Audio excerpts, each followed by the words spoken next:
नमस्कार दोस्तों, मैं कमल आप सभी का स्वागत करता हूं आपके अपने YouTube चैनल वन एफर्ट में। आज हम बात करने वाले हैं ट्रांसपोर्टेशन इंजीनियरिंग में geometric design of highway engineering का पार्ट डी। और पार्ट डी जो है ये लेक्चर 6 का पार्ट डी है। इससे पहले ऑलरेडी मैं 5 लेक्चर को करा चुका हूं और उस 5 लेक्चर के बाद 6 का भी ये फोर्थ पार्ट है। ए बी सी डी के क्रम में भी मैं यहाँ पर लेक्चर्स को कंप्लीट करा चुका हूँ। तो पार्ट डी में हम लोग पढ़ेंगे वर्टिकल अलाइनमेंट के बारे में। तो वर्टिकल अलाइनमेंट में हम लोग पढ़ेंगे समिट कर्व क्या होता है, वैली कर्व क्या होता है, ट्रांजिशन कर्व क्या होता है, लेंथ ऑफ ट्रांजिशन कर्व क्या होता है, तथा इसके न्यूमेरिकल भी हम लोग कंप्लीट करेंगे यहाँ पर। अब इस यूनिट के बाद हम लोग बात करेंगे ट्रैफिक इंजीनियरिंग के बारे में। तो इसके बाद हम लोग ट्रैफिक इंजीनियरिंग को समझेंगे। तो इसके प्रीवियस वीडियो अगर आपने नहीं देखे, डिस्क्रिप्शन में मैंने प्लेलिस्ट दे रखा है, उस प्लेलिस्ट में जाकर के आप सारे वीडियो इससे पहले के आप देख सकते हैं।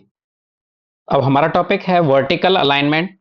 तो वर्टिकल अलाइनमेंट को हम लोग एक फ्लो चार्ट के थ्रू पहले समझेंगे, फिर उसके बारे में वन बाय वन बात करेंगे।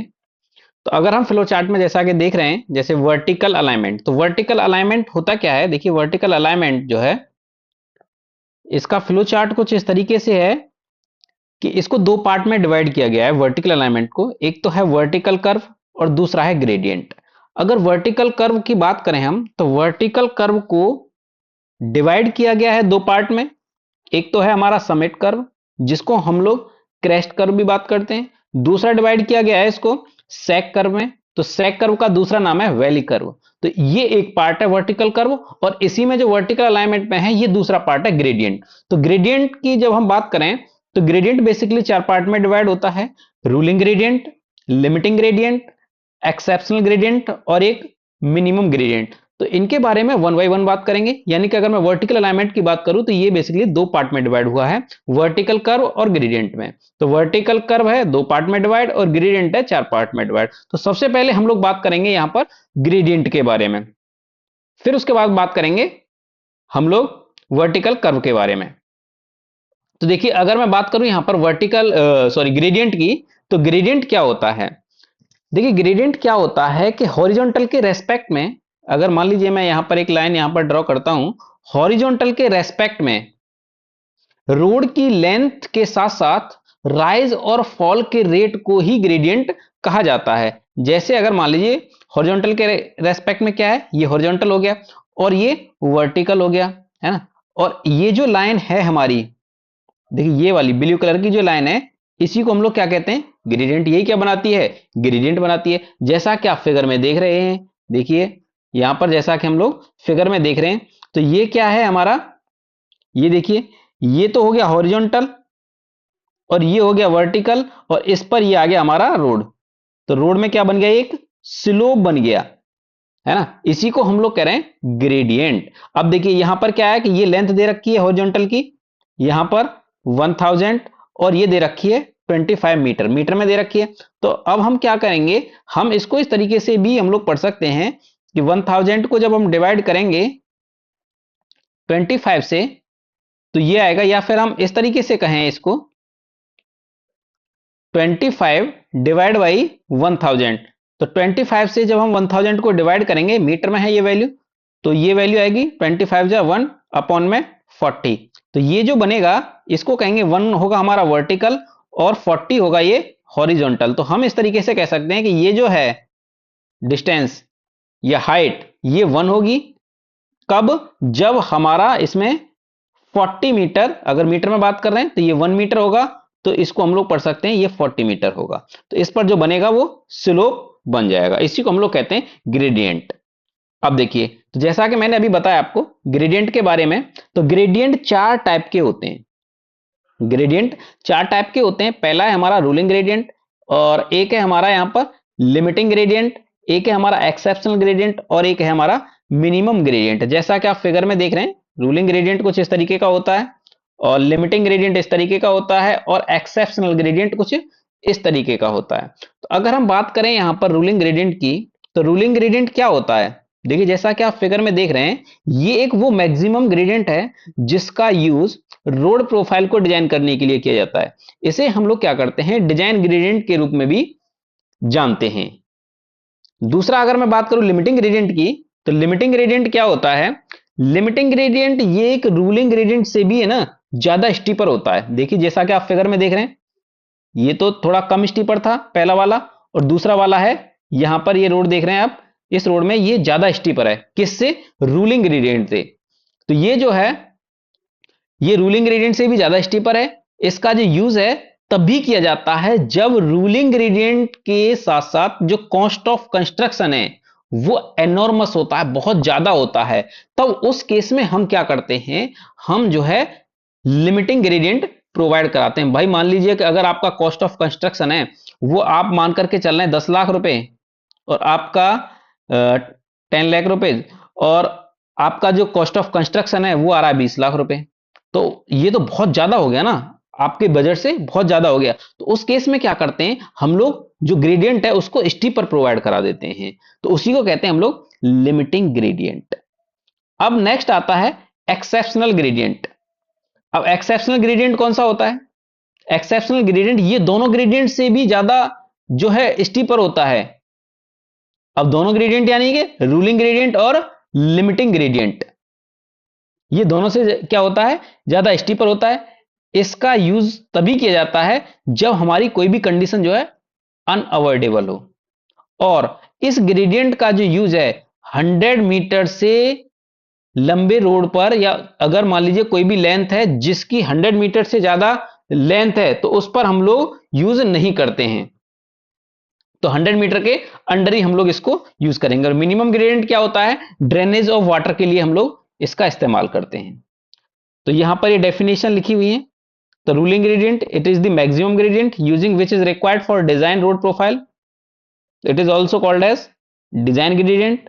दूसरा जैसा कि मैंने अभी बताया था लिमिटिंग ग्रेडियंट, तो it is the steeper than ruling gradient, it is provided only when there is an enormous increase in cost of construction with ruling gradient, यानी कि रूलिंग ग्रेडियंट से बहुत ज्यादा कॉस्ट ऑफ कंस्ट्रक्शन हो जाता है, तब हम उस केस में क्या करते हैं, लिमिटिंग ग्रेडियंट प्रोवाइड कराते हैं। एक्सेप्शनल ग्रेडियंट का मतलब है कि ये जो है दोनों से ज्यादा, रूलिंग ग्रेडियंट से भी और लिमिटिंग ग्रेडियंट से भी, जब बहुत ज्यादा हम लोग ये जो है स्टीपर होता है, और इसको हम लोग तभी प्रोवाइड कराते हैं जब हमारी जो कंडीशन है वो अनअवॉइडेबल होती है, और ये 100 मीटर से ज्यादा की लेंथ में प्रोवाइड नहीं किया जाता है, 100 मीटर से के अंडर ही रखा जाता है। अब नेक्स्ट एंड लास्ट है हमारा यहाँ पर मिनिमम ग्रेडियंट। तो मिनिमम ग्रेडियंट क्या है, ये किस पॉइंट ऑफ व्यू से हम लोग इसको प्रोवाइड कराते हैं, ड्रेनेज के पॉइंट ऑफ व्यू से। अब मिनिमम ग्रेडियंट की बात करें हम लोग, ड्रेनेज के लिए सीमेंट कंक्रीट में 1 and 500 प्रोवाइड कराते हैं, यानी कि 1 वर्टिकल और 500 हॉरिजॉन्टल। अगर अर्धन रोड की बात करें, यानी कि कच्चे रोड की बात करें या मिट्टी के रोड की बात करें, तो उसमें क्या है 1 and 200, और बिटुमिनस जो तारकोल का रोड होता है उसमें हम लोग 1 in 500 की बात करते हैं। अब एक है यहां पर टॉपिक हमारा ग्रेड कंपनसेशन। तो देखिए ग्रेड कंपनसेशन क्या होता है, ये एक प्रोसेस है, ये क्या है, एक प्रोसेस है जिसके थ्रू हम क्या करते हैं, ग्रेडियंट को कम करते हैं, या ग्रेडियंट को इस तरीके से भी बोल सकते हैं कि ग्रेडियंट को कम करने का एक प्रोसेस है जिसके थ्रू हम लोग ग्रेडियंट को कम करते हैं। देखिए हम चाहते हैं ना कि कहीं पर स्लोप कम हो, स्लोप ज्यादा होगा तो हमें क्या होगा, दिक्कत होगा वहां पर चलने में। तो इस वजह से हम क्या करते हैं, या फिर हम अगर अपने व्हीकल को किसी भी ग्रेडियंट पर लेकर के जाते हैं, तो आप कभी हिली एरिया में गए होंगे तो वहां पर ग्रेडियंट बहुत ज्यादा होता है, स्लोप बहुत ज्यादा होता है, तो वहां पर व्हीकल्स को ड्राइव करने में बहुत ज्यादा दिक्कत होती है। तो हम लोग यही चाहते हैं कि हमें कम से कम ग्रेडियंट मिलना चाहिए। तो ग्रेड कंपनसेशन क्या है कि ये एक प्रोसेस है जिसके थ्रू हम लोग ग्रेड को या फिर स्लोप को हम लोग कम करते हैं।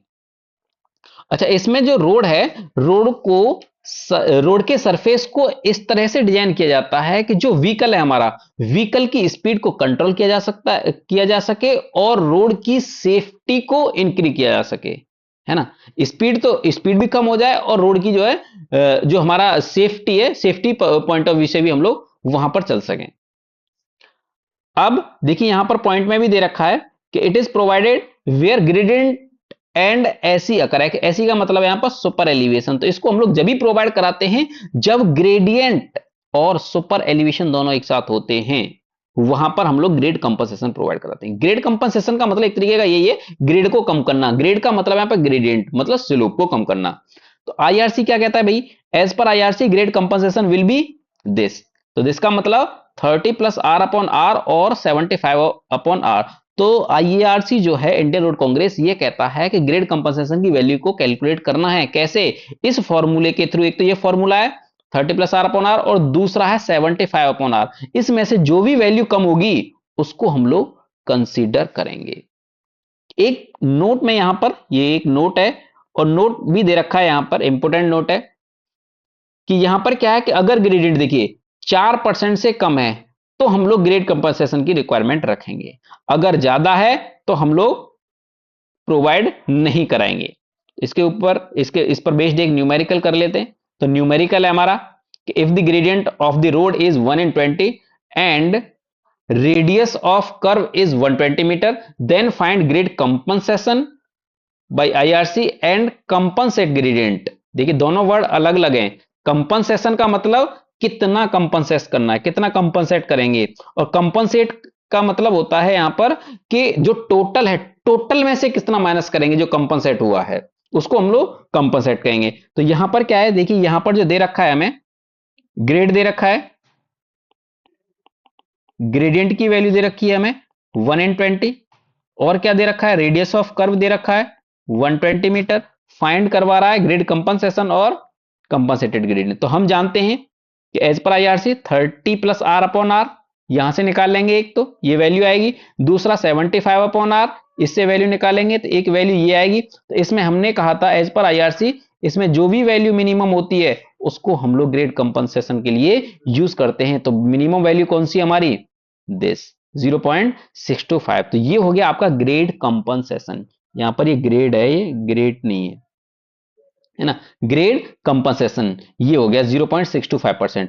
अगर कंपनसेटेड की बात करें, यानी कंपनसेट का मतलब कितना कंपनसेट हुआ है उस टोटल में से, तो कितना कंपनसेट होगा, compensated gradient is equal to जो 100 है, 100 डिवाइड बाई 20 माइनस हम लोग करेंगे यहां पर 0.625।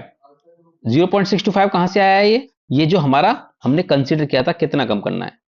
अब इसमें से माइनस ये वैल्यू कैलकुलेट करेंगे तो ये वैल्यू आएगी 4.375। 4.375 क्या है, 4.375 ये कंपनसेटेड ग्रेडियंट आया। तो इसको हम लोग ग्रेड में किस तरीके से प्रोवाइड करा सकते हैं, 1n के फॉर्म में, तो इसको हम लोग इस तरीके से प्रोवाइड करा सकते हैं, 4.375 डिवाइड बाई 100 करेंगे तो ये वैल्यू आएगी दिस। तो यही हमारा कंपनसेटेड ग्रेडियंट होगा। बात करते हैं वर्टिकल कर्व के बारे में। तो वर्टिकल कर्व क्या होता है, जैसा कि डेफिनेशन में दे रखा है, it is used to connect two gradients in a vertical plane. किसी भी वर्टिकल प्लेन में जब दो ग्रेड को आपस में कनेक्ट किया जाता है उसको हम लोग कहते हैं वर्टिकल कर्व। तो वर्टिकल कर्व का बेस्ट एग्जांपल, अगर आपने फ्लाईओवर देखा हो तो वो आपका बेस्ट एग्जांपल होता है। या फिर जैसा कि आप इस फिगर में देख रहे हैं, इस फिगर में भी ये एक रोड दिखाई दे रहा है आपको। अब ये रोड यहां से रेज करना स्टार्ट करेगा, रेज करके यहां अब ये पीक पर जाएगा, फिर आगे जाकर के ये क्या करेगा, डाउन ग्रेड होना स्टार्ट हो जाएगा, फिर जाकर के फ्लैट बन जाएगा। तो ये जो पोर्शन उठा हुआ है, रेज हुआ है, इसी को तो हम लोग वर्टिकल कर्व कह रहे हैं। अब वर्टिकल कर्व में क्या है, जैसे कि अगर मैं यहां पर देखूं इस तरीके से कुछ, तो वर्टिकल कर्व कुछ इस तरीके का होता है कि अगर मान लीजिए ये आपका स्टार्टिंग पॉइंट होता है, स्टार्ट, और यहां पर एंड होता है ये कोई कर्व, है ना, इसी तरीके का होता है। अब ये यहां से रेज होता है, यानी कि उठता है, और इसमें जो है इधर ये फॉल होता है। तो इसी को हम लोग क्या कहते हैं, तो ये रेज हुआ, ये आपका रेज हुआ इधर से, और इधर साइड से ये क्या हुआ, ये डाउन हुआ। इसी को हम लोग क्या कहेंगे, वर्टिकल कर्व कहेंगे। अब यहां पर एक एंगल बनता है जिसको हम लोग एन से रिप्रेजेंट करते हैं, इसको बोलते हैं हम लोग डेविएशन एंगल। डेविएशन एंगल, तो ये होता है आपका वर्टिकल कर्व। अब नेक्स्ट बात करते हैं हम लोग समिट कर्व के बारे में। तो बेसिकली समिट कर्व क्या होता है, ये भी एक वर्टिकल कर्व ही होता है ना।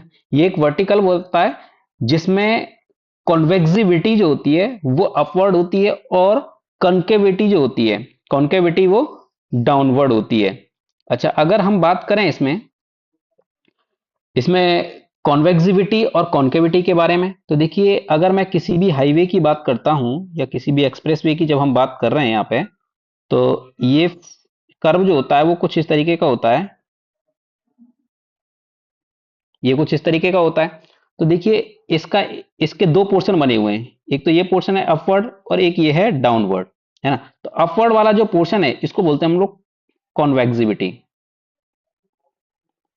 कॉन्वेक्सिविटी। और ये जो डाउनवर्ड वाला है नंबर 2 वाला, इसको हम लोग कहते हैं कॉन्केविटी, है ना। तो जो समिट कर्व होता है उसमें हमेशा कॉन्वेक्सिविटी क्या होगी, अपवर्ड होगी, ऊपर की डायरेक्शन में होगी, और जो कॉन्केविटी है वो डाउनवर्ड डायरेक्शन में होगी। अच्छा, इसी तरीके से अगर हम एक और फिगर यहां पर देखें, एक फिगर कुछ इस तरीके से बन सकता है ना।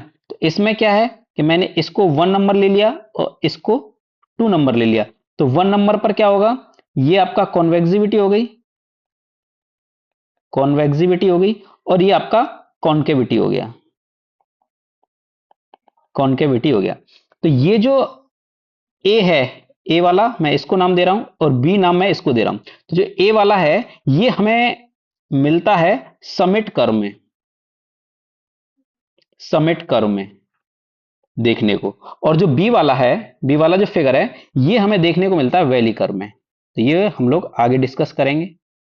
तो ये वैली कर्व में देखने को मिलता है। तो हम यहां पर जो बात कर रहे हैं, हम यहां पर बात कर रहे हैं समिट कर्व के बारे में। तो समिट कर्व यही कहता है कि भैया इसमें जो है कॉन्वेक्सिविटी ये है, कॉन्वेक्सिविटी इसमें अपवर्ड होती है और कॉन्केविटी डाउनवर्ड होती है। जैसा कि आप इस फिगर में देख रहे हैं, तो ये फिगर देखिए ये कुछ इसी तरीके का है, ये इसी तरीके का है कुछ ये वाला। अब इसमें ये अपवर्ड है और ये डाउनवर्ड है। तो ये जो ग्रेड है जी इसको हम लोग n1 दे दिया जो अपवर्ड हो रहा है, और जो डाउनवर्ड जा रहा है इसको हमने n2 नाम दे दिया। और यहां पर जो एंगल बन रहा है n, इसको हम लोग कहते हैं चेंज इन ग्रेडियंट, है ना। ग्रेडियंट चेंज हो रहा है ना, ये प्लस की तरफ जा रहा है और ये माइनस की तरफ आ रहा है। तो ये एक तरीके से ग्रेड जो हमारा चेंज हो रहा है, या फिर इसको डेविएशन एंगल भी बोलते हैं हम लोग। अब ये यहाँ का स्टार्ट पॉइंट है और यहाँ पर ये आकर के एंड हो रहा है। तो n1 जो है हमने यहाँ पर नाम दे दिया स्टार्टिंग ग्रेडियंट, और n2 जो है हमारा एंड ग्रेडियंट होता है। और वीपीटी और वीपीआई और वीपीसी क्या है, वीपीआई है यहाँ पर वर्टिकल पॉइंट ऑफ इंटरसेक्शन, जहां पर इंटरसेक्ट कर रहे हैं n1 और n2। VPC vertical point of curvature, यहां पर स्टार्टिंग जो हो रही है। वीपीटी ये वर्टिकल पॉइंट ऑफ टेंजेंसी, जहां पर एंड हो रहा है। अब इसमें दूसरा पॉइंट है, according to IRC suitable shape of a summit curve considered square parabola because it is easier to offsetting and provide uniform grade change। इसका मतलब ये है कि आईआरसी के अकॉर्डिंग समिट कर्व की जो शेप है उसको हम लोग स्क्वायर पैराबोला कंसीडर करते हैं। तो ये वाली जो शेप है ये कैसी दिख रही है आपको, इसमें स्क्वायर पैराबोला दिख रही है। ये आपको जो शेप है ये कैसी है, स्क्वायर पैराबोला है। और स्क्वायर पैराबोला हम लोग क्यों प्रोवाइड कराते हैं, इसलिए प्रोवाइड कराते हैं क्योंकि इसमें ऑफसेटिंग जो करते हैं वो आसान होता है, और दूसरा जो ग्रेड मिलता है हमें ये यूनिफॉर्म ग्रेड मिल जाता है। ऐसा नहीं है कहीं बहुत ऊपर फिर बहुत नीचे बहुत ऊपर, इस तरीके का कुछ नहीं होता, ये यूनिफॉर्म ग्रेड मिल जाता है। इसी वजह से हम लोग समिट कर्व के केस में जो इसकी शेप है वो स्क्वायर पैराबोला कंसीडर कर लेते हैं। अब अगर नेक्स्ट पॉइंट में बात करें, summit curve are formed when two gradients are meet. Summit curve तभी फॉर्म होगा जब दो ग्रेडियंट आकर के मिलते हैं। तो देखिए एक ग्रेडियंट ये रहा n1 और एक ग्रेडियंट n2, तो एक पॉइंट पर जाकर के मिल रहे हैं जो कि वीपीआई पर मिल रहे हैं, वो होता है हमारा समिट कर्व। तो इस तरीके से हमने समझा समिट कर्व के बारे में।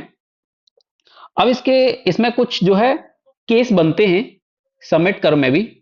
समिट कर्व में केस क्या बनते हैं, पहला केस है कि when two upward gradient meets each other, जब दो अपवर्ड ग्रेडियंट, अपवर्ड कौन से होंगे, ऊपर की तरफ जाएंगे, तो ऊपर की तरफ एक तो अपवर्ड ये हो गया, फिर दूसरा अपवर्ड ये हो गया। इसी तरीके से क्या है, ये अपवर्ड ग्रेडियंट है, तो अपवर्ड ग्रेडियंट यहां वो आपस में मीट करते हैं। तो इसका जो देखो ऊपर की तरफ जाएगा उस ग्रेड को हम लोग बोलेंगे प्लस, और नीचे की तरफ आएगा उसको बोलेंगे हम लोग माइनस। तो यहां पर एक तो ग्रेड ये हो गया, ये n1 नाम दे दिया, तो ऊपर की तरफ जा रहा है ये, फिर ये दूसरा भी ऊपर की तरफ जा रहा है, इसको भी नाम दे दिया n2। तो इसका जो n होगा, डेविएशन एंगल जो होगा, है ना, तो ये n होगा 1 अपॉन में n1 माइनस 1 अपॉन में n2। तो इसका जो n है वो कुछ इस तरीके से निकालेंगे। कब, जब when two upward gradient meet each other, जब दो अपवर्ड ही ग्रेड मिलेंगे हमें, है ना, एक अपवर्ड ये और दूसरा अपवर्ड ये, इस तरीके से केस होगा हमारा। तब दूसरा केस है इसमें कि when upward gradients meets with downward gradient, जब एक अपवर्ड ग्रेडियंट होता है वो मीट करता है दूसरे डाउनवर्ड ग्रेडियंट से। तो ये तो आपका हो गया अपवर्ड, ऊपर की तरफ जा रहा है, और इसको नाम दे दिया हमने डाउनवर्ड, क्योंकि नीचे की तरफ जा रहा है। हमने कहा था कि जो ऊपर की तरफ जाएगा अपवर्ड होगा उसको प्लस साइन देंगे, और जो नीचे की तरफ आएगा उसको हम लोग नेगेटिव साइन देंगे। तो यहां पर जो एन की वैल्यू होगी, तो हम ये कह सकते हैं कि N is equal to 1 upon में एन वन, माइनस ये आएगा एजेटिव, फिर ये दूसरा भी माइनस है 1 अपॉन में एन टू। तो जो एन की वैल्यू मिलेगी मुझे 1 upon N one plus 1 upon N two, ये इसका आंसर होगा। इसी तरीके से एक केस और बनता है हमारा, तीसरा case, case number 3, when upward gradient meets with flatter gradient, जब एक अपवर्ड ग्रेडियंट मीट करता है किससे, फ्लैटर ग्रेडियंट से। तो ये तो हो गया आपका अपवर्ड ग्रेडियंट, और ये हो गया आपका फ्लैटर ग्रेडियंट। ये ना तो प्लस है ना माइनस है, तो ये क्या हो जाएगा, जीरो हो जाएगा, है ना। ये आपका जीरो ग्रेडियंट, ग्रेडियंट है ही नहीं भाई, फ्लैटर है, तो उसको हम लोग जीरो कंसीडर करेंगे। तो ये एन है यहां पर, एन इज इक्वल टू क्या बनेगा, 1 अपॉन में केवल एन वन। तो ये केस कुछ इस तरीके से है। तो ये तीनों केस आपके समझ में आ गए होंगे। अब बात करते हैं length of summit curve. Summit curve की जो लेंथ है उसको हम लोग कैसे कैलकुलेट करेंगे। तो देखिए यहां पर कुछ इंपॉर्टेंट फॉर्मूले हैं जो कि हर एक एग्जाम में यहां से पूछे जाते हैं। आप किसी भी एग्जाम को उठा लीजिए, उसी एग्जाम में आपको देखने को मिल जाएंगे यहां से फॉर्मूले। तो इनको जो है बहुत ही मतलब आपको कंसंट्रेशन के साथ यहां पर थोड़ा सा माइंड का यूज करना है, तभी जाकर के समझ में आएंगे। और ये मैं फिर कह रहा हूं कि बहुत ज्यादा अपने आप में इंपॉर्टेंट है। तो बात करते हैं लेंथ ऑफ समिट कर्व के बारे में। तो लेंथ ऑफ समिट कर्व जो आईआरसी ने प्रोवाइड किया है उसके अंदर कंडीशन है, एक तो कंडीशन ये है हमारी कि when SSD is less than और equal to length of curve, यानी कि जो एसएसडी है, स्टॉपिंग साइड डिस्टेंस, जो कि मैंने आपको प्रीवियस लेक्चर में करा चुका हूं। अगर आपने मेरा प्रीवियस लेक्चर ये नहीं देखा है एसएसडी का, ओएसडी का, आईएसडी का, तो ये प्रीवियस लेक्चर में आप देख सकते हैं। मैंने प्लेलिस्ट बना रखा है, उस प्लेलिस्ट में जाकर के वन एफर्ट चैनल का नाम है, वहां पर जाकर के आप प्लेलिस्ट में जाएंगे तो सारे लेक्चर 1 बाय 1 सीरीज में मैंने वहां पर प्रोवाइड करा रखे हैं। तो पहला केस है इसमें एसएसडी लेस देन और equal to length of curve. अगर ये केस है तो हमारा फॉर्मूला जो होता है लेंथ ऑफ समिट कर्व का, तो एलएस क्या है, लेंथ ऑफ समिट कर्व, तो उसका फॉर्मूला आईआरसी ये प्रोवाइड कराता है हमारा कि एन एस स्क्वायर अपॉन में root two H plus root two H का होल स्क्वायर। तो ये स्मॉल एच है और यहां पर ये कैपिटल एच है। तो यहां पर हम लोग समझेंगे पहले इसकी टर्मिनोलॉजी को। तो जैसा कि मैंने अभी आपको एन बताया था, डेविएशन एंगल या point of commencement, deviation angle जो कि हमने अभी कैलकुलेट किए। कैपिटल एच है यहां पर हाइट ऑफ ड्राइवर, जैसा कि आप इस फिगर में देख रहे हैं, इसको हम लोग कहते हैं हाइट ऑफ ड्राइवर। ये जो आप देख रहे हैं, मैंने ओवरटेकिंग साइड डिस्टेंस जब कराया था तब ये सारी चीजें कराई थी। तो ये जो होता है रोड सरफेस से लेकर के, और जो यहाँ पर हमारा ड्राइवर होता है उसका जो आई की जो हाइट होती है उसको हम लोग 1.2 मीटर लेते हैं एज पर आईआरसी। तो ये हो गया। अगर बात करें स्मॉल एच की, तो स्मॉल एच है यहां पर हाइट ऑफ ऑब्जेक्ट। ये क्या है, height of object. Height of object कितना कंसीडर करते हैं, 0.15। तो हाइट ऑफ ऑब्जेक्ट क्या है कि ये मान लीजिए आई लेवल हो गया, आई लेवल से जाकर के ये लाइन ऑफ साइट जा रही है, यहां पर कोई भी ऑब्जेक्ट है, कोई भी ऑब्स्ट्रक्शन है, उसकी हाइट को हम लोग मानते हैं, जैसे मान लीजिए स्पीड ब्रेकर है या कुछ और भी हो सकता है इसी तरीके का। तो इस हाइट को हम लोग कंसीडर करके चलते हैं कि ये होती है 0.15 मीटर एज पर आईआरसी। तो ये हाइट कितना है, 1.5 हो गया। तो जब हम इस वैल्यू को पुट करेंगे, कैपिटल एच की वैल्यू को और स्मॉल एच की वैल्यू को इस फॉर्मूले में, तो हमें फॉर्मूला मिलेगा, यहां पर एक नया फॉर्मूला जनरेट होगा जो कि है एन एस स्क्वायर अपॉन में 4.4। अब एक नेक्स्ट कंडीशन है हमारे पास। नेक्स्ट कंडीशन क्या है, अच्छा एस की बात करूं मैं यहां पर, तो एस है यहां पर S S D, that is stopping sight distance. दूसरा फॉर्मूला, दूसरा केस है यहां पर when S S D is greater than, जब एस एस डी हमारा ग्रेटर देन और equal to length of curve है, तब एल एस की जो वैल्यू होगी वो क्या होगी। तो उसके हिसाब से जो फॉर्मूला है ये वाला फॉर्मूला आता है, L S is equal to 2s। S है यहां पर ये, एस का मतलब स्टॉपिंग साइड डिस्टेंस, -4.4 अपॉन में एन। अगर मान लीजिए हम बात करें ओवरटेकिंग साइड डिस्टेंस की, तो ओवरटेकिंग साइड डिस्टेंस के लिए फॉर्मूला है व्हेन ओएसडी या आईएसडी दोनों के लिए सेम फॉर्मूला लेस देन और इक्वल टू एलएस है, तब हमारे पास फॉर्मूला होता है ये वाला। अगर हमारे पास ये कंडीशन आती है कि व्हेन ओएसडी यानी कि ओवरटेकिंग साइड डिस्टेंस और आईएसडी मतलब इंटरमीडिएट साइड डिस्टेंस जब ग्रेटर देन है लेंथ ऑफ समिट कर्व से, तब हमारे पास फॉर्मूला होता है ये वाला।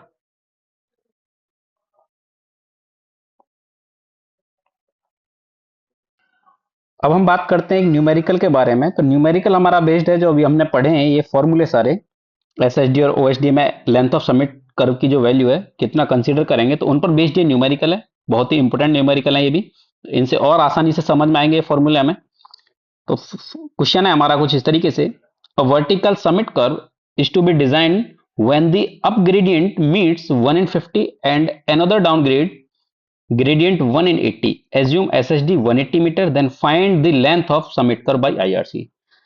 तो इस क्वेश्चन के अंदर कह रहा है कि भाई डेटा दे रखा है कुछ हमें, और डेटा ये दे रखा है कि इसमें जो है दो ग्रेडियंट दे रखे हैं, एक अप ग्रेडियंट और दूसरा डाउन ग्रेडियंट। तो अप ग्रेडियंट की वैल्यू ये दे रखी है हमें और डाउन ग्रेडियंट की वैल्यू ये दे रखी है। तो इसका अगर मैं एक डायग्राम के थ्रू समझू मैं, तो इसका डायग्राम कुछ इस तरीके से आएगा,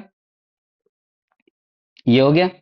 तो ये आपका अपवर्ड हो गया जिसको हम लोग प्लस n1 कह रहे थे, और इसको हम लोग माइनस n2 कह रहे थे, ये हमारा n है। तो सबसे पहले हम लोग n कैलकुलेट करेंगे। तो n जो होगा यहां पर जो प्लस जो n1 है, n1 अपवर्ड ग्रेडियंट की वैल्यू कितनी दे रखी है 1/50, और n2 की जो वैल्यू दे रखी है वो दे रखी है 1/80।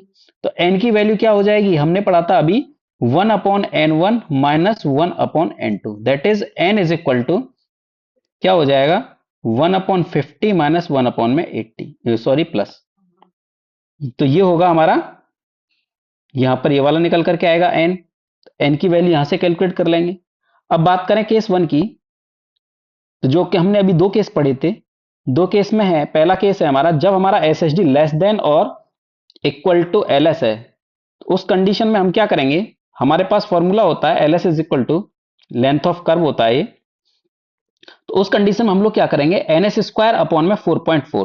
एन की वैल्यू मेरे पास है, ये कैलकुलेट कर ली हमने। तो यहां से ये जो वैल्यू आएगी एन की वैल्यू होगी हमारी 0.0325, 0.0325। अब इस वैल्यू को एन की वैल्यू को यहां पर पुट कर देंगे, पुट कर दिया, और हमें दे रखा है एस एस डी 180 और ये 4.4। तो यहां से जो लेंथ ऑफ समिट कर्व निकल करके आएगा, ये निकल के आएगी वैल्यू 239। अब एक कंडीशन और होती है हमारी, अब एक कंडीशन क्या है, व्हेन एस एस डी, ये एल सी है लेंथ ऑफ कर्व है, S S D greater than और इक्वल टू एल सी। तो उसके लिए फॉर्मूला है हमारा जो कि हमने अभी पढ़ा था 2s माइनस के 4.4 अपॉन में एन। तो यहां से इस वैल्यू को कैलकुलेट करेंगे, तो ये वैल्यू कैलकुलेट होकर के आएगी एल एस की 224.6। तो यहां पर क्या करेंगे, जो वैल्यू मैक्सिमम है लेंथ ऑफ समिट कर्व, देखिए समिट कर्व की जो लेंथ जितनी ज्यादा होगी उतना ही हमें कंफर्टेबल होगा अपने व्हीकल को ड्राइव करने में वहां पर, और उतने ही एक्सीडेंट के चांसेस जो है वो कम होंगे। तो हम यही चाहते हैं किसी भी जब किसी भी कर्व को जब डिजाइन करते हैं तो लेंथ हमें ज्यादा से ज्यादा मिले, मैक्सिमम लेंथ मिले। तो हम लोग जो डिजाइन करेंगे वो मैक्सिमम लेंथ के लिए करेंगे। तो इन दोनों में जो भी वैल्यू मैक्सिमम है उसको कंसीडर करेंगे। तो ये तो नॉट ओके हो गया भैया, तो ये वैल्यू होगी ओके, क्योंकि ये वैल्यू ज्यादा है। तो हम यहां पर कह सकते हैं कि hence length of summit curve will be 239.32 metre. अब बात करते हैं हम लोग वैली कर्व के बारे में। तो वैली कर्व में क्या होता है कि देखिए ये इसका बिल्कुल जस्ट रिवर्स होता है। रिवर्स मतलब समझे हम यहाँ पे, तो देखिए ये कुछ इस तरीके की शेप होती है इसकी। इस केस में क्या होता है कि ये कॉनकेव होता है हम जानते हैं, और ये कॉन्वेक्स होता है। इसको मैंने 1 मान लिया और इसको 2 मान लिया समझने के लिए। तो इस केस में क्या होता है, वैली कर्व में जो कॉनकेव होता है वो अपवर्ड होता है, और कॉन्वेक्स जो होता है वो डाउनवर्ड होता है। और वर्टिकल के केस में हमने क्या पढ़ा था, कुछ इस तरीके से पढ़ा था, है ना। इस केस में क्या था, कॉन्वेक्स ऊपर था और कॉनकेव नीचे है। लेकिन इस केस में हम लोग बात करते हैं जब वैली के केस में, तो ये वाली कंडीशन आती है, यानी कि कॉनकेव ऊपर और कॉन्वेक्स नीचे। और इसमें क्या करते हैं हम, वैली कर्व में हम लोग शेप जो प्रोवाइड कराते हैं वो कराते हैं क्यूबिक पैराबोला।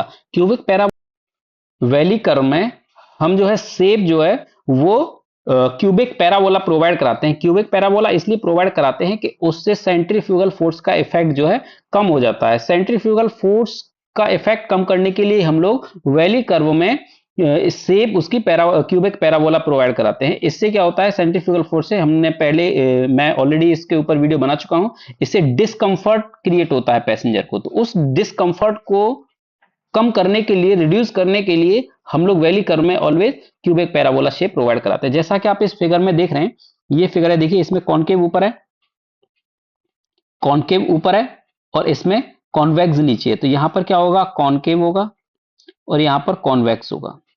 ये राइजिंग ग्रेडियंट हो गया, राइजिंग, और ये हमारा ये फॉलिंग ग्रेडियंट हो गया। तो ये इस तरीके से हम लोग इसको प्रोवाइड कराते हैं वैली कर्व में। अब बात आती है लेंथ ऑफ वैली कर्व की आईआरसी के अकॉर्डिंग। आईआरसी क्या कहता है कि जो लेंथ ऑफ कर्व है उसको हमें कितना प्रोवाइड कराना है। तो कितना प्रोवाइड कराएंगे हम लोग, इसको प्रोवाइड कराएंगे इस फॉर्मूले के अकॉर्डिंग, जो हमें ये फॉर्मूला दे रखा है यहां पर। L is equal to sorry L V is equal to 2 into under root N V Q upon में सी। यहां पर एन डेविएशन एंगल हो गया, वी जो है ये स्पीड है, स्पीड है मीटर पर सेकंड में, L V length of V valley curve की होगी, सी जो है rate of change of centrifugal acceleration, जिसकी वैल्यू हम लोग 0.6 एज्यूम करके चलते हैं आईआरसी के अकॉर्डिंग। अब क्या करेंगे हम, ये जो हमारी जो स्पीड होगी व्हीकल की वो ऑलवेज किस में दे रखी होती है, हमें केएमपीएच में दे रखी होती है। तो इस वजह से हम क्या करेंगे, ये जो मीटर पर सेकंड में इसको 5/18 से मल्टीप्लाई कर देंगे। 5/18 दैट इज 0.278। तो इसमें ऊपर वाले फॉर्मूले में वी को मल्टीप्लाई करेंगे 0.278 से और सी की जगह वैल्यू पुट कर देंगे यहां पर 0.6। तो ये वैल्यू पुट करेंगे दोनों, तो यहां पर ये फॉर्मूला निकल करके आएगा हमारा L V is equal to 0.38 root में एन वी क्यू। यहां पर वी जो है वो स्पीड है, speed of the vehicle, speed of vehicle. तो ये व्हीकल की जो स्पीड है ये दे रखी है हमें केएमपीएच में, यानी कि किलोमीटर पर आवर में। अब अगर बात करें हम लोग कंफर्ट कंडीशन की, तो एचएसडी जो होती है यानी कि हेडलाइट साइड डिस्टेंस जो होती है, जो कि मैं ऑलरेडी इसके ऊपर वीडियो बना चुका हूं, अगर आपने प्रीवियस वीडियो नहीं देखा है तो आप देख सकते हैं, वहां से बहुत अच्छे से आसानी से मैंने फिगर के साथ बताया था। तो इस केस में, कंफर्ट के केस में हम लोग कंफर्ट ही कंसीडर करके चलते हैं हमेशा। हम लोग यही चाहते हैं कि किसी भी कर्व पर या किसी भी हाइट पर, किसी भी राइज पर, किसी भी फॉल पर, किसी भी पैसेंजर को किसी भी तरीके का अनकंफर्ट फील नहीं होना चाहिए। तो हम लोग यही कोशिश करते हैं कि कंफर्ट कंडीशन को एज्यूम करके चले। तो कंफर्ट के लिए हम लोग मानते हैं कि H H D is equal to S H D होता है। तो H H D headlight sight distance होता है और एस एच डी क्या होता है, स्टॉपिंग साइड डिस्टेंस होता है। तो हेडलाइट साइड डिस्टेंस के बेस पर अगर हम बात करें तो केस पहला आता है हमारा कि अगर एल वी की value, L V greater than है एच एच डी से, तो उसके लिए फॉर्मूला जो है आईआरसी हमें प्रोवाइड कराता है कि L V is equal to N S square upon में 1.5 प्लस 0.035 एस। एस का मतलब यहाँ पर साइड डिस्टेंस। अगर बात करूं मैं केस टू की, तो केस टू क्या है कि एल वी लेस देन होता है हमारा एच एच डी से। एच एच डी मतलब हेड लाइट साइड डिस्टेंस वही। तो इसके लिए जो फॉर्मूला होता है एल वी का, लेंथ ऑफ वैली कर्व का, तो ये फॉर्मूला होता है 2s, ये s है, minus 1.5 plus 0.035 into S upon में n। तो ये फॉर्मूला दूसरे केस के लिए बनता है। वैली कर्व पर बेस्ड हमारे पास न्यूमेरिकल है। A valley curve is formed by descending gradient 1 in 25 and another ascending gradient is 1 in 25. Design speed is 80 kmph and friction coefficient is 0.35. Then determine length of valley curve to fulfill the comfort condition as well as HSD. Assume HSD less than LV. अब बात करते हैं हम, इसमें जो data given दे रखा है, हमारे पास डेटा गिवन कुछ इस तरीके से है। इसमें एक तो डिसेंडिंग ग्रेडियंट दे रखा है और दूसरा जो दे रखा है वो असेंडिंग ग्रेडियंट दे रखा है। देखिए एक तो ग्रेडियंट डिसेंडिंग ये हो जाएगा और जो असेंडिंग है वो हमारा ये हो जाएगा। ये डिसेंडिंग हो गया, डिसेंडिंग n1 नीचे की तरफ आ रहा है और ये जो है ऊपर की तरफ जा रहा है n2 असेंडिंग ग्रेडियंट, इस तरीके से हो जाएगा। और ये होगा हमारा n, इसको हमें कैलकुलेट करना है। n इज इक्वल टू क्या होगा, माइनस के 1/n1 माइनस प्लस के 1/n2, यही होगा। तो n इज इक्वल टू यहां से हम कैलकुलेट कर लेंगे, n इज इक्वल टू ये निकल करके आएगा 1/-25 माइनस के 1/80, सॉरी 25, दोनों माइनस के 25 है, तो ये वैल्यू जो आएगी निकल करके माइनस के 0.08। अच्छा, अब हम जानते हैं कि एसएसडी के लिए हमारे पास, यानी कि स्टॉपिंग साइड डिस्टेंस के लिए हमारे पास फॉर्मूला है। उससे पहले अगर एक और डेटा दे रखा है हमें, इसमें डेटा दे रखा है कि v की वैल्यू दे रखी है हमें, सॉरी स्पीड दे रखा है यहाँ 80 kmph, और इसमें कह रहा है, इसमें फ्रिक्शन दे रखा है, कॉफिशिएंट ऑफ फ्रिक्शन 0.35, और लेंथ ऑफ वैली कर्व है to fulfil the comfort condition. एक तो कंफर्ट कंडीशन के लिए बात करनी है, और एचएसडी के लिए बात करनी है। कब? जब हमारे पास ये कंडीशन दे रखी है कि एचएसडी लेस देन एलवी है। इसमें सबसे पहले हम लोग बात करेंगे एसएसडी के बारे में। तो एसएसडी का फॉर्मूला होता है हमारे पास, SSD is equal to VT plus V square upon में 2gf, है ना। तो यहां पर हम क्या करेंगे, ये मीटर केएमपीएच में दे रखा है, तो इसको 5/18 कर लेंगे यहाँ पे। अब ये वैल्यू दे रखी है सारी पुट कर देंगे, टी की वैल्यू 2.5 सेकंड कर लेंगे as per IRC, we square 80 into 5/18, उसी के अकॉर्डिंग 2 इंटू 9.81 इंटू 0.35 एफ की वैल्यू दे रखी है।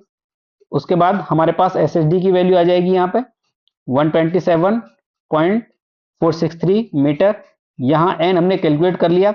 अब इसमें कह रहा है कि कंफर्ट कंडीशन के लिए हम जानते हैं कि फॉर्मूला कंफर्ट कंडीशन के लिए होता है L V is equal to 0.38 root में एन वी क्यू, और यहाँ पर एन की वैल्यू हमने कैलकुलेट कर ली 0.038 आ रहा है, और वी की वैल्यू हमें गिवन है 80 है। तो एल का मतलब है यहां पर जो वैल्यू आएगी नेगेटिव की आएगी, तो ये नेगेटिव जो वैल्यू है लेंथ ऑफ वैली कर्व, ये शो करती है हमें कि हमारा जो कर्व है वो वैली कर्व है ना, जो नेगेटिव साइन जो रिप्रेजेंट करता है। अगर हम बात करें in case of HSD, HSD के लिए हमारे पास फॉर्मूला होता है एन एस स्क्वायर अपॉन में 1.5 प्लस 0.035 इंटू एस। तो ये डेटा पुट कर देंगे इसमें। पुट करने के बाद हमारे पास जो आंसर आएगा निकल करके, हमारे पास आंसर आ जाएगा इसमें 218.03 मीटर। तो इसमें दो ही कंडीशन दे रखी थी, पूछी गई थी क्वेश्चन के अंदर, कि एक तो कंफर्ट कंडीशन के लिए और दूसरा एचएसडी के लिए। कब? जब हमारा जो है ये एचएसडी लेस देन एलवी है। इस तरीके से ये न्यूमेरिकल कंप्लीट होता है। अब बात करते हैं हम लोग ट्रांजिशन कर्व के बारे में। तो ट्रांजिशन कर्व क्या होता है कि देखिए, अगर मैं प्रैक्टिकली आपको इसको समझाऊं तो कुछ इस तरीके से होता है। जब हम किसी भी कर्व पर टर्न करते हैं, यानी कि कर्व पर मुड़ते हैं, तो वहां पर क्या होता है कि ये स्ट्रेट लाइन होती है यहाँ पर पहले, है ना। यहाँ पर स्ट्रेट लाइन होती है, ये कुछ इस तरीके से। फिर उसके बाद जब ये स्ट्रेट लाइन फिर थोड़ी सी कर्व करती है, फिर उसके बाद ये कर्व सर्कुलर बनता है। तो ये जो स्ट्रेट लाइन है इसको कह रहे हैं हम लोग स्ट्रेट लाइन, और ये जो है ये सर्कुलर कर्व है आपका, सर्कुलर कर्व। और ये सर्कुलर कर्व और स्ट्रेट लाइन के बीच में, यानी कि ना तो पूरी तरह सर्कुलर है और ना ही पूरी तरह स्ट्रेट है, ये जो लाइन है, ये जो कर्व है छोटा सा, इसी को हम लोग कहते हैं ट्रांजिशन कर्व, ट्रांजिशन कर्व। तो जैसा कि आप फिगर में देख रहे हैं, अब ट्रांजिशन कर्व को हम लोग क्यों प्रोवाइड कराते हैं, क्या फायदे होते हैं इसके, तो पहले पॉइंट के थ्रू समझेंगे। This curve is provided between straight line and a circular line. तो ये क्या मतलब है, मैंने बताया कि ये जो है जो स्ट्रेट लाइन, तो ये है आपकी, इस फिगर के थ्रू समझेंगे हम इसको। ये स्ट्रेट लाइन है, स्ट्रेट लाइन, और यहां के बाद देखिए ये यहां से डिवाइड हो रहा है, ये कुछ इस तरीके से यहां से। अब एक तो ये स्ट्रेट लाइन है और ये सर्कुलर कर्व है। सर्कुलर कर्व और स्ट्रेट लाइन के बीच में जो प्रोवाइड किया जाता है उसको हम कहते हैं ट्रांजिशन कर्व। दूसरा है कि this curve is a tangentially on straight line and circular curve. ये सर्कुलर कर्व और स्ट्रेट लाइन पर कैसा होता है, एक तरीके से ट्रांजिशन, ये जो है टेंजेंशियल होता है ना, टेंजेंशियल होता है। अब तीसरा पॉइंट है to avoid the jerk transition curve is used. तो जो ट्रांजिशन कर्व है हम लोग क्यों प्रोवाइड कराते हैं, ट्रांजिशन कर्व इसलिए प्रोवाइड कराते हैं ताकि हमें जर्क से बचाया जा सके, एकदम जो झटका लगेगा एक साथ उससे हम लोग बच सकें, इसलिए हम लोग ट्रांजिशन कर्व प्रोवाइड कराते हैं। देखिए, जब हम कर्व पर अपना व्हीकल मोड़ेंगे तो वहां पर क्या होगा, स्ट्रेट लाइन है, ये स्ट्रेट लाइन के बाद फिर एक कर्व आएगा, तो ये धीरे से टर्न आएगा, फिर और धीरे से मुड़ जाएंगे। लेकिन अगर इसको हटा दें हम कुछ देर के लिए ट्रांजिशन कर्व को, तो स्ट्रेट लाइन से एकदम जब हम टर्न करेंगे तो वहां पर क्या होगा, एकदम झर्क जर्क लगेगा, वहां पर एकदम झटका लगेगा। तो उससे क्या होगा, पैसेंजर को अनकंफर्टेबल फील होगा। तो इसीलिए हम इसको ट्रांजिशन कर प्रोवाइड कराते हैं बीच में हम, ताकि जो है पैसेंजर को जर्क ना लगे। नेक्स्ट पॉइंट है, it is provided to introduce super elevation and extra widening gradually from straight line to circular curve. इसका मतलब क्या है, इसका मतलब यह है कि इसमें सुपर एलिवेशन और एक्स्ट्रा वाइडनिंग धीरे धीरे स्ट्रेट लाइन से सर्कुलर कर्व तक प्रोवाइड करते हैं।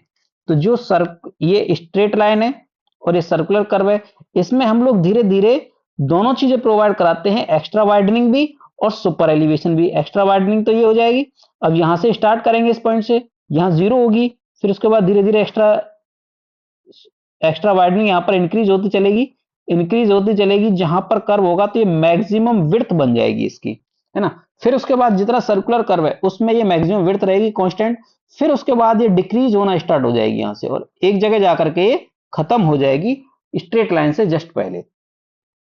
इसी तरीके से हम लोग सुपर एलिवेशन प्रोवाइड कराएंगे। तो ये जो विड्थ है इनके बीच में, ये जो विड्थ है इस डॉट डॉट लाइन और इस लाइन के बीच में, मैं एक बार देख लेता हूं इसको इस तरीके से कि ये जो सर्कुलर लाइन है, सर्कुलर कर्व है, और ये डॉट डॉट लाइन है, इनके बीच में ये जो है गैप, इसी को हम लोग कहते हैं एक्स्ट्रा वाइडनिंग। तो धीरे धीरे ये प्रोवाइड किया गया है स्ट्रेट लाइन से लेकर के सर्कुलर कर्व तक। देखिए यहां पर जीरो था, फिर इसके बाद धीरे धीरे धीरे धीरे ये बढ़ता गया, और यहां पर जाकर के ये जहां पर सर्कुलर कर्व स्टार्ट होगा वहां पर मैक्सिमम हो गया, फिर जितना सर्कुलर कर्व है उसमें मैक्सिमम हो गया, कांस्टेंट रहेगा, फिर उसके बाद ये डिक्रीज होता जाएगा। इसी उसमें हम लोग सुपर एलिवेशन भी इसी तरीके से प्रोवाइड कराएंगे। इसको प्रोवाइड कराने का और क्या फायदा है, ये क्या करता है, एस्थेटिक अपीयरेंस को भी इंप्रूव करता है, इसीलिए हम लोग ट्रांजिशन कर्व प्रोवाइड करते हैं। अब बात आती है कि ये जो ट्रांजिशन कर्व है, ये जो ट्रांजिशन कर्व है, इसकी लेंथ कितनी प्रोवाइड कराएं। तो उसकी लेंथ हम लोग कितनी प्रोवाइड कराएंगे, उसके लिए यहां पर दे रखा है। तो पहला है कि based on the change of centrifugal acceleration. तो सेंट्रीफ्यूगल एक्सेलरेशन पर बेस्ड है, तो हमारे पास फॉर्मूला होता है लेंथ ऑफ ट्रांजिशन कर्व का, V Q L S is equal to V Q upon में सी आर, ये फॉर्मूला होगा। यहां पर ये जो v है ये होगा मीटर पर सेकेंड में, और r जो है यहां पे ये है radius of circular curve, radius of circular curve.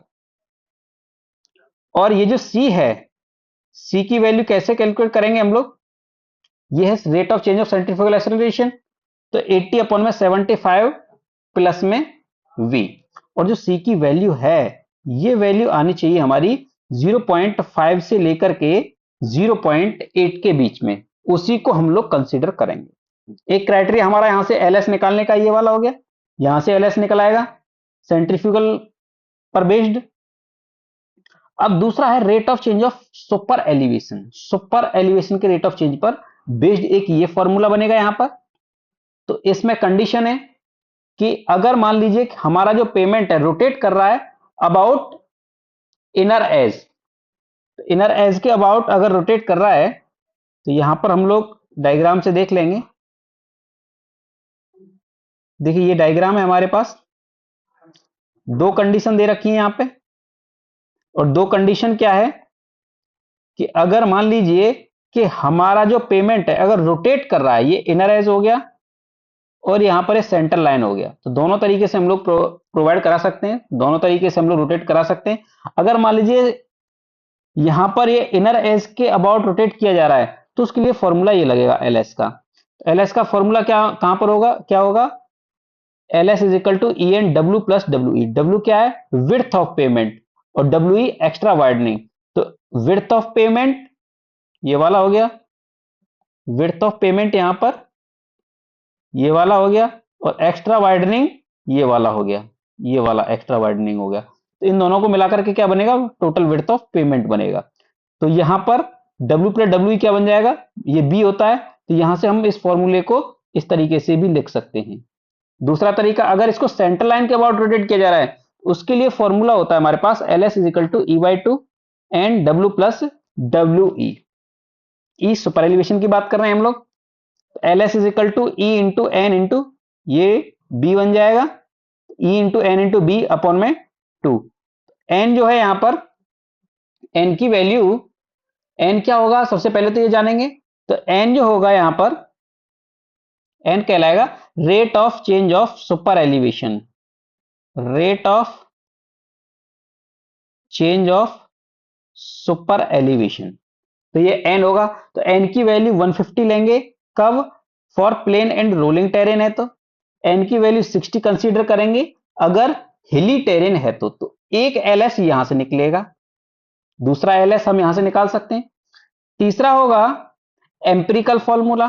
तो एम्पिरिकल फॉर्मूला में क्या है, L S is equal to 2.7 V square upon में आर।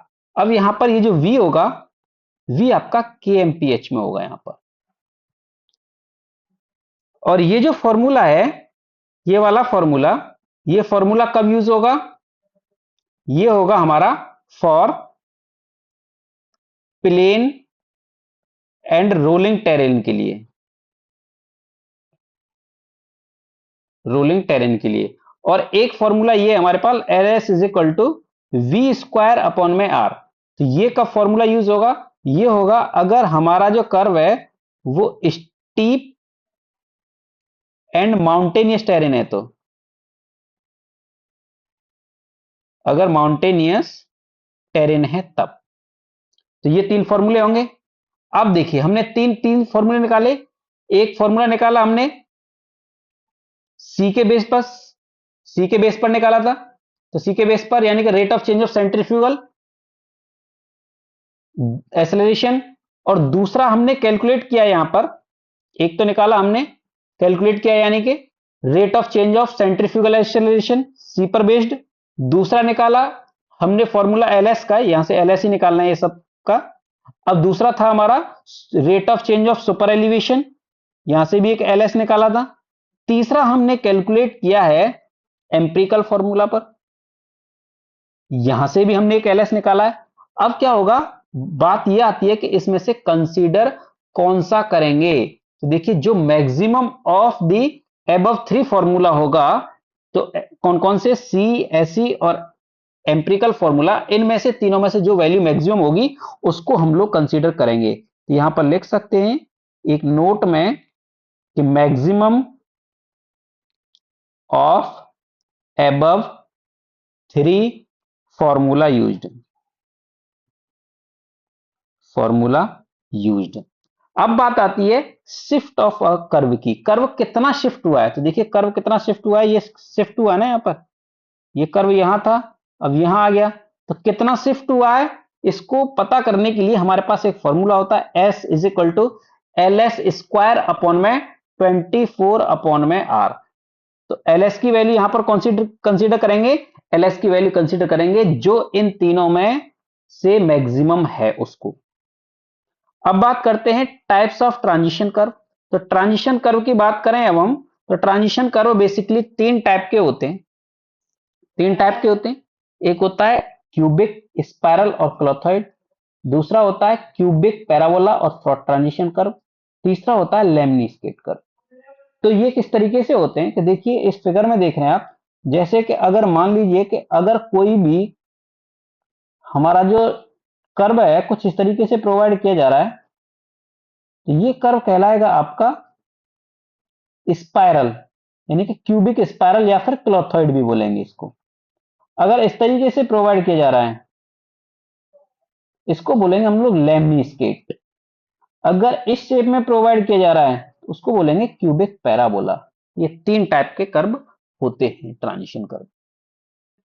एबव फॉर्मूला जो है उस पर बेस्ड है हमारे पास एक न्यूमेरिकल ट्रांजिशन कर्व का। तो न्यूमेरिकल कुछ इस तरीके से है कि a straight highway passing through the ruling terrain has a horizontal curve of radius equal to ruling minimum radius, width of pavement is 7 metre, design the geometric features of this curve, assume v is equal to 80 kmph and also all data as per IRC, यानी कि जो और भी data है वो हमें assume करना है IRC के अकॉर्डिंग। तो इसमें कुछ डेटा हमें दे रखा है, डेटा गिवन है यहाँ पर, और डेटा गिवन क्या है भैया, विड्थ ऑफ पेमेंट जो है वो 7 मीटर दे रखा है हमें, W जो है 7 मीटर दे रखा है, और यहाँ पर जो V है वो 80 kmph दे रखा है, और यहां पर जो दे रखा है रूलिंग मिनिमम रेडियस, इसको ध्यान रखना है, रूलिंग मिनिमम रेडियस, यानी कि इसने यहां पर एक कंडीशन दे दी हमें,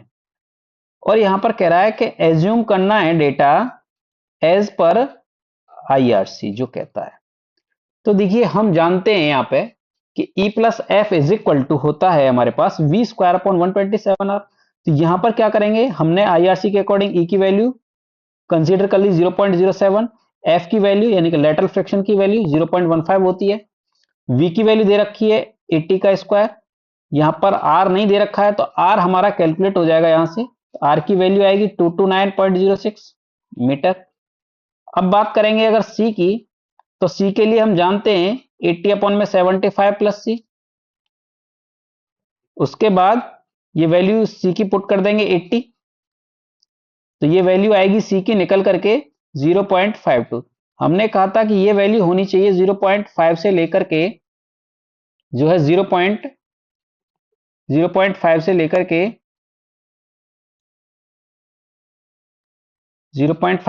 के 0.8 के बीच में होनी चाहिए, तो ये बिल्कुल सही है वैल्यू।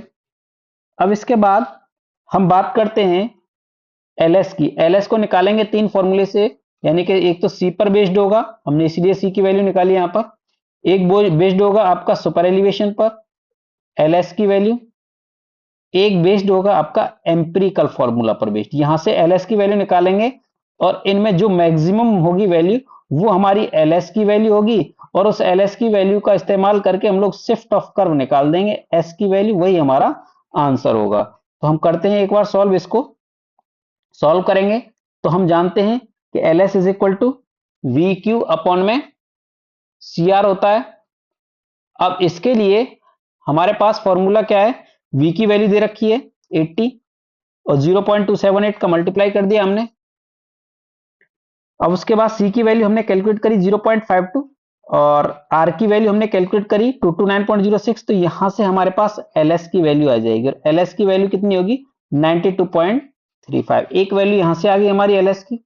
दूसरा हम जानते हैं कि ls इज इक्वल टू होता है ENB, तो हमने यहां पर क्या कोई कंडीशन नहीं दे रखी थी, तो हमने मान लिया कि हमारा जो पेमेंट है वो रोटेट कर रहा है अबाउट इनर एज, उसके लिए फॉर्मूला हमारा ये होता है कि E into N plus B, और बी कैसे कैलकुलेट करेंगे, यहां पर बी इज इक्वल टू होता है W plus W E, W तो हमें दे रखा है विड्थ ऑफ पेमेंट, पर हमें डब्ल्यू ई नहीं दे रखा, उसके लिए हमारे पास फॉर्मूला है कि W is equal to N L square upon में 2r प्लस वी अपॉन में 9.5 ऑफ रूट आर। अब इसके लिए क्या करेंगे, हम जो है यहां पर कैलकुलेट कर लेंगे, अब कैलकुलेट करेंगे तो एन की वैल्यू कैलकुलेट करेंगे इसमें सबसे पहले तो एन की वैल्यू हम लोग कैलकुलेट करेंगे, तो एन की वैल्यू कैसे कैलकुलेट करेंगे, एन इज इक्वल टू होता है हमारा जो विड्थ ऑफ पेमेंट दे रखा है डब्ल्यू अपॉन में पर लेन, है ना, पर लेन 3.5 मीटर की होती है, तो 7 अपॉन में 3.5 दैट इज 2, यानी कि एन इज इक्वल टू 2 मिल जाएगा। एल की वैल्यू हम लोग जानते हैं 6 मीटर होती है एज पर IRC 6 मीटर हमें प्रोवाइड कराता है, तो यहां से ये वैल्यू पुट करेंगे, इसमें पुट करने के बाद हमारे पास WE की वैल्यू आ जाएगी मीटर में 0.71 मीटर, तो यहां हम जानते हैं कि B क्या होता है W प्लस WE होता है ना, तो यहां से ये वैल्यू हमें मिल जाएगी, तो ये वैल्यू मिलेगी 7.71 मीटर, 7.71 मीटर। हम जानते हैं कि L S is equal to E into N into B, है ना, E into N into B, तो यहां पर E की वैल्यू हमें पता है, E की वैल्यू है 0.07, और यहां पर जो B की वैल्यू है वो 7.71 आई है, और जो n की वैल्यू है, मैंने बताया था अभी कि n इज इक्वल टू लेंगे हम 150। कब? जब हमारा प्लेन एंड रोलिंग टेरेन है। तो हमारा कौन सा टेरेन है? रोलिंग रोलिंग है, तो उसके लिए हम लोग वैल्यू लेंगे 150। और एक वैल्यू होती है n की 60। ये कब लेते हैं? हिली रीजन के लिए, हिली टेरेन के लिए, अगर हिली टेरेन है। अगर देखिए क्वेश्चन में दे रखा है, टेरेन के बारे में बता रखा है तो ठीक है, अदरवाइज तो हम लोग एज्यूम कर लेंगे कोई भी एक इनमें से। लेकिन इस क्वेश्चन में क्या है कि इसमें बता रखा है कि रूलिंग टेरेन है, तो रूलिंग टेरेन के लिए 150 करेंगे तो यहां से एलएस की वैल्यू मिल जाएगी मुझे। ये एलएस की वैल्यू मिलेगी 80.95। तीसरा एम्पिरिकल फॉर्मूला है, हम जानते हैं कि L S is equal to होता है यहां पर 2.7 वी स्क्वायर अपॉन में आर। किसके लिए? ये फॉर्मूला है हमारा जब हमारा जो है for plain and rolling terrain है, तब रोलिंग टेरेन है, जैसा कि मैंने अभी बताया था आपको। अगर मान लीजिए रोलिंग टेरेन नहीं है, अगर हमारा है स्टीप और माउंटेनियस टेरेन, तब कौन सा फॉर्मूला करेंगे? स्टीप एंड माउंटेनियस टेरेन है, तब हम कौन सा फॉर्मूला करेंगे? एल एस का वी स्क्वायर अपॉन में आर। लेकिन यहाँ क्वेश्चन में दे रखा है हमें प्लेन एंड रोलिंग टेरेन है, तो हमने ये फॉर्मूला लगाया, ये फॉर्मूला इसके लिए होता है। यहाँ पर वैल्यू पुट कर देंगे, वैल्यू पुट करने के बाद हमारे पास ये वैल्यू आएगी 75.44, है ना। तो 75.44 ये वैल्यू आ जाएगी। तो हमने बताया था अभी कि इसमें ऐसे जो भी मैक्सिमम होगी, तो मैक्सिमम कौन सी वैल्यू है? एक तो वैल्यू हमारे पास ये वाली आ गई 92.5, एक वैल्यू हो गई, और दूसरी वैल्यू हो गई हमारे पास एल एस की ये वाली, और एक तीसरी वैल्यू हो जाएगी ये वाली। इन तीनों में कौन सी मैक्सिमम है? 92.35। तो 92.35 को हम लोग कंसीडर कर लेंगे और यहां पर लिख देंगे hence length of curve, length of curve L S is equal to 92.35 metre, metre. ये एल एस की वैल्यू होगी। तो जब एल एस की वैल्यू मिल जाएगी तो हम जानते हैं कि शिफ्ट ऑफ कर्व का फॉर्मूला होता है S is equal to L S square upon में 24 आर। एल एस की वैल्यू आई है मेरी 92.35। तो यहां पर इस वैल्यू को पुट करेंगे, आर की वैल्यू को भी, तो ये वैल्यू आएगी निकल करके एस की 1.55 मीटर। यही हमारा आंसर होगा, यही शिफ्ट ऑफ कर्व कहलाता है।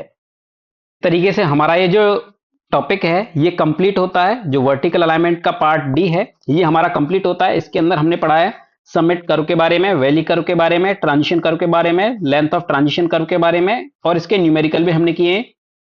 अगर आपको मेरा वीडियो पसंद आया है या लेक्चर पसंद आया है तो आप इसको लाइक कर सकते हैं, शेयर कर सकते हैं और सब्सक्राइब भी कर सकते हैं। Thank you.